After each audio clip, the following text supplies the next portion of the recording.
Welcome back to Ireland AM. Now, the Young Social Innovators, it's all about empowering Ireland's young people to come up with ideas to create a fairer society and world. And I'm joined now by the winners. Here to tell us more is team captain Jennifer Chudley and Ellen Griffin. Thank you both so much for joining us today. You've travelled from Donegal. It's a pleasure to have you here. So, Jennifer, first of all, can you tell us about your project? So, we're a group of 25 students campaigning for 100% mica redress, and we're supporting families and students who are affected, and we've held many events and organised many things to help support mica-affected families within our community and in Ireland. So when all of this started happening, obviously the mica scandal, it's unbelievable. You are young people from Donegal who is seeing this happen. I'm sure there's probably, like Ellen, you're someone, you weren't in the project, you were one of the people who got involved with this because you live in a mica-affected home. I do, yeah. I'm only in third year and they're all in 2I, so I don't really have the full experience of Young Social Innovators yet, but from what I've seen, it's absolutely amazing, and they have helped me so much. Helped me give a platform for my voice to show people how mica actually does affect you, because people don't actually speak about it, how it actually mentally affects you. And how does it, like, as someone who is in doing your junior cert, you've had the pandemic, like, the world has been totally different. You know, you've gone from primary school, next thing you're doing your junior cert, you're back in school. What is it like for you and your family in a mica-affected home? There's no words to describe it. I mean, it's just, your home is supposed to be your safe place. It's where you're supposed to go to feel safe and for solitude, but there's nothing we can do about it. And you go home and you look at the house and it's deteriorating every day, but we're nowhere near the worst affected at all. The worst affected people, their homes are crumbling beneath them, and it's physically unsafe to live in their home. I'm just here as a representative to tell people what it's like, but I'm nowhere near one of the worst affected, which is a terrible problem. We're looking at the pictures there. Obviously, this is something that has come to the fore in the last couple of years, where homes in Donegal, up and down the west coast, in Clare, in Sligo, have been completely affected. They're crumbling, they're deteriorating as they're going on. Jennifer, as someone who's in transition year, and you live within a community that has been hugely affected, was it for you? So what did you do with your project in your community exactly? So we brought the youth's voice into it. We did this through communication, through unique ways on social media, like creating TikToks, creating loads of videos that engaged our youth, and we raised more awareness throughout the world. We've worked with schools in Pennsylvania, in France, in Spain. We have held the first ever mica students dance within our community, and we invited our local TDs, our media, and it really got the effects that mica is having on students out there, because people kind of forgot that it's also affecting our generation and not just an adult situation. It's going to have repercussions on our future just as much as it's having on the adults right now.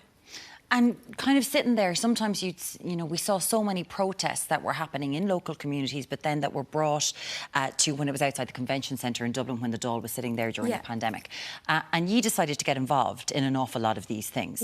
And from that point of view, when you're dealing with, with the adults who are in the room, who are trying to get face-to-face time with politicians, did this make you feel empowered, as though you're not just someone who's passively letting this happen to you, that you do have a voice in this world? Yeah, we wanted to show that our generation has a voice. We're going to Leinster House on the 15th of June, actually, and we're encouraging all TDs and senators to come.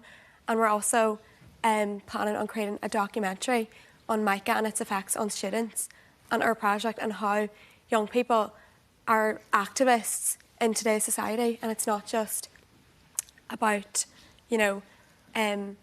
adults, campaigning for this. It's about us putting in our effort. We feel obliged to support our peers, to give the likes of Ellen a voice, give her a platform and a support system for what they're going through at the moment. And Ellen, being in Loreto Secondary School, you're doing your junior cert. Are there a few of you inside in the school that are, walking in some days going, well, this is what happens, this is what's going on in my house today? I couldn't even give you a number. There's so many. I mean, just in my family alone, there's 3 families affected by mica. And just everyone you talk to, you will never meet a person in Donegal who either doesn't have mica or doesn't know somebody that has mica.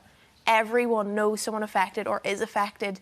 And I think it's the widespread like being affected across the county and across the regions that people aren't actually speaking up about. It's more figures, numbers, but people don't actually know how bad the situation is and how badly affected people are.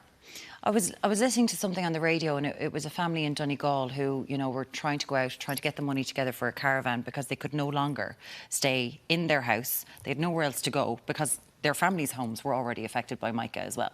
So psychologically, I can't even imagine what that's like for, you know, your parents who have worked all their lives to build themselves a home and it's crumbling around them. And do you find that people are trying to protect the children from it, like the younger people from it, but it's probably impossible to do because you're seeing stuff crumbling? It's extremely impossible. I mean, I drive home every day after school and I drive past my house and I drive past the cracks and they get bigger and bigger every day. It's something that there's no words that can describe the feeling of it. There's no way that I could describe what other people and what I'm going through. But really, the only way I could put it is just the feeling of uncertainty. Because we don't know where we're going to be in a year's time, 6 months' time. Nobody knows what's happening. And that's the biggest problem, because there is no information and no help. We don't know what to do. We don't know what the next steps are from what we've already done. We don't know what's happening next. The project is called No Place Like Home, yeah, Jennifer, which I think really does bring it home. It does, it hits. To people. Like, it hits really, this is your home. Yeah. And as Ellen said, she doesn't know where she's going to be in 6 months' time. Has this engaged you in such a way now that you want to keep on going forward with this, that you want to keep on trying to help the local community and bring it home to people who might be living, you know, they don't have an issue in their house in Waterford, like to try to get to the core and the emotional factor of this? Yeah, I mean, we finished transition year there last Friday, but, you know, mica, it's not going to go away as soon as transition year ends, so we're planning on continuing this project until, you know, there is some sort of redress that is acceptable. I mean, to like demolish your house alone, I was reading 22,000. It's crazy money and it's just not realistic. Being involved in this process, like, is this something, like, it's amazing to talk to both of you, you know, that you're just so involved, engaged, and you know what's going on. I haven't been in a mica-affected home. Is it something that you're kind of going forward in the future, you're like, I can affect change in this world? Yeah, you absolutely can. I mean, young people, Young Social Innovators is such an amazing example. It's about being the change you want to see, and action really does create change. It really does. Like, we've seen this throughout our project. We're so proud of ourselves, and we believed in ourselves, and we've carried through, even through the challenges. Yeah. I mean, our YSI guide was off. This is fully student-led, so... Fully student-led from you, and it's amazing. It's amazing to see what you're doing, and I know, Ellen, it affects you every single day. And for you all to get together, Jennifer, it's absolutely fantastic. Jennifer Chudley and Ellen Griffin, of course, you live in it. Best of luck in the junior cert. Thank you. I hope it goes really well. And going into 5th year, of course, Jennifer, fair play to you. From Loreto in Donegal, thank you, in Letterkenny in Donegal. Thank you so much for joining us today. Thank you. Gold winners of the Young Social Innovators. Pleasure to chat to you.